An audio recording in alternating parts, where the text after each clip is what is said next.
Hi drummers, hope you're well. I just got asked this question. I get asked it all the time, so I thought it made sense to make a video about it. How do I choose which 3 songs I'm going to do for my drum grade? Or another version of that question I get asked all the time on YouTube is which 3 songs should I do? Which 3 songs are the easiest at this grade? Which 3 songs are the most fun? People say which 3 songs would get me the most marks?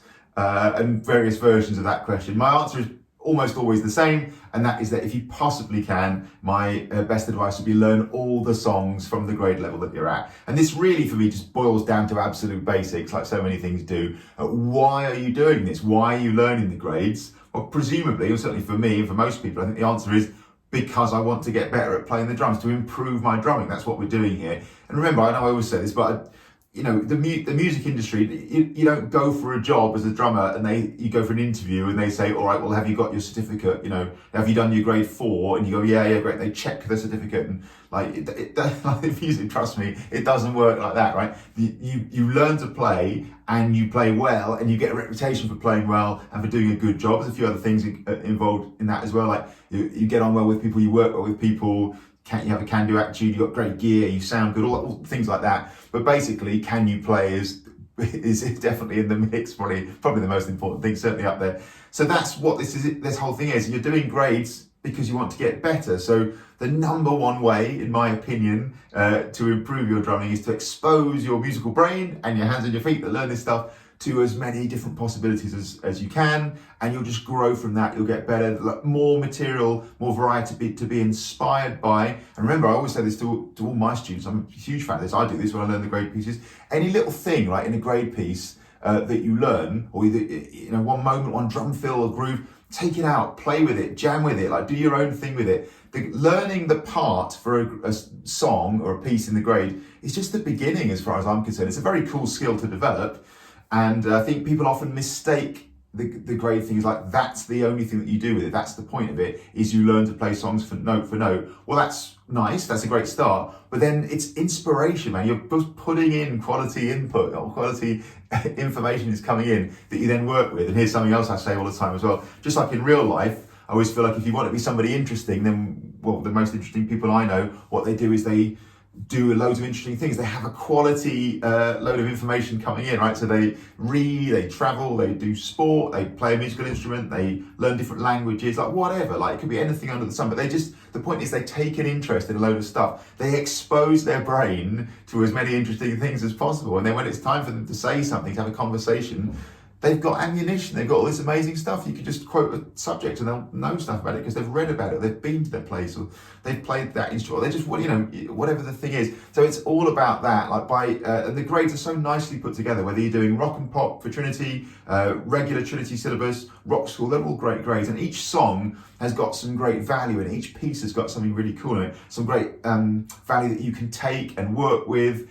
And not only learn the song, but also take the little things out of it, like take a drum fill that you like, play around with it, change it, mix it up, like make it your own thing. So there's such great value, and the result of doing that, in my experience of doing lots and lots of lessons with lots and lots and lots of people over many years, is the people who do that, they go through all the pieces and they extract the value from it and they assimilate all the great stuff from it. The end result is a night and day difference between the sort of musician that you end up as at the end. And it really does come down to basics, and that basic perspective, I think, on like, why are you doing this? That I suppose there are 1 or 2 exceptions, like if you have to get your grade 5 to, someone said, like, or to play in this orchestra at school, you need to have a grade 5, stuff like that. Okay, fine. Or if you you have to do your grade 8 in a certain amount of time because you're applying to university, so you have to compromise and choose which songs you're going to really, really drill over the others because there's only so much time. I suppose fair enough. But in the ideal world, and certainly for anybody's learning without a kind of rigid timescale in mind,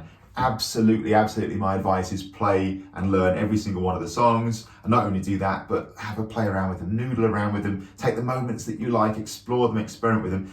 The grades, more than anything else for me, to repeat, is quality information coming into our musical brains. It's not some hoop to jump through. It's not just to see if you can learn songs note for note and recite them. Yeah, of course, to some extent that's part of the challenge, but that's certainly not the majority of value you get out of doing them in my opinion. It's all the exposure to the great musical variety that you can then assimilate, work with, take on board with in terms of loads of things, isn't it? It's vocabulary, but also your technique, your theory knowledge, just everything under the sun, man. And the idea, people often say to me like, well, what do drummers do after grade 8? And as soon as I hear that question, I just feel so much that their perspective on it is just so, oh, I'm just doing this to get the level, to get the certificate, and then that's it. Like, what do drummers do after grade 8? They go and play the drums. It seems that, like, it's funny to me. It just seems like the craziest question in the world. They go and make music. They've hopefully at that point developed a great set of skills that they can go off and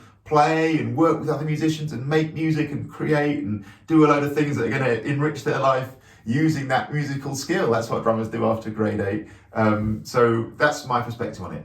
So to recap, in answer to the question, how do I choose which 3 songs I'm going to learn, or what 3 songs should I learn for this grade? My answer is, you don't, man. Look at them all. Look at them all. My least favorite version of this is when people say, "Oh yeah, I'm not going to look at that song because I just don't really like it, man." Just open your mind, man. So again, just my opinion, just my advice. Open your mind. Take on a song that you've never. And people have said the same thing as well. Like, "Oh, I haven't ever heard of that song, so I didn't look at it."